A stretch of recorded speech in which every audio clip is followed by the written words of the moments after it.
Farrah Abraham, who was on this show, who's very controversial, and that show itself here was a very controversial show. We just saw a clip of her, so she's there, and her boyfriend didn't show up. There's been a lot online saying that it wasn't really her boyfriend, that it was a kind of a ploy that she wanted to have somebody with her to be able to be on the show, to be able to be on television again.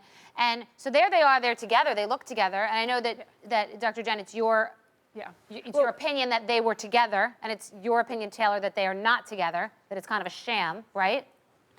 I don't know about whether that relationship was a sham. There's a lot of things that Farrah said and did during our time together that I think were untrue. And I just had a very bad vibe that a lot of the things, and John like what? Same. Can you give us some examples? And I would like to address the Farrah boyfriend question. Can I just read his tweet so we all know what's going on? So there's Farrah's boyfriend, Brian Dow, who's a DJ, and he said, overall, I think TV shows like that are what's wrong with America. It has no redeeming qualities and is absolutely trash. So he didn't show up. She's crying. I guess VH1 let her stay and do her own personal I let her stay. You let her stay. Okay, so what's the deal? It's my treatment center, and I make the decision. Okay. And Taylor, what was it that you thought was untrue, that Farrah did that was untrue or deceptive or while you were there?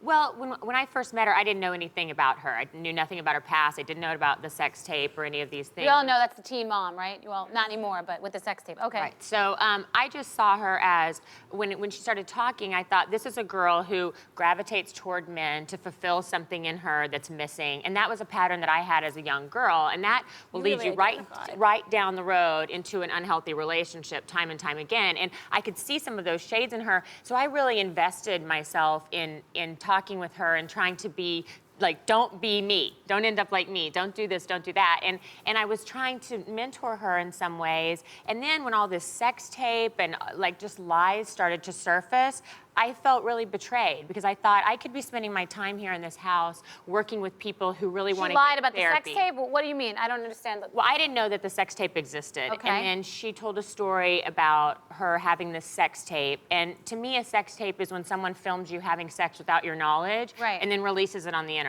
And it happens, and I feel horrible for anyone that would be subjected to that. And you know, we know people who that's happened to, and it is life-changing. And then I slowly found out that the thing has a plot and a beginning and a middle and an end, and that to me, I wouldn't go so far as to call it a plot. Well, I think that's really. I'm like, wait a minute. When there's multiple camera angles and she's looking into the lens, taking her clothes off, I'm like, I thought a sex tape is when somebody has night vision and takes you in the, you know, and then sells it on the internet. It's not. It's also when someone knowingly makes a tape with their boyfriend and then it gets leaked. But when your boyfriend's a porn star and you knowingly make a tape, and then the whole thing just didn't add up.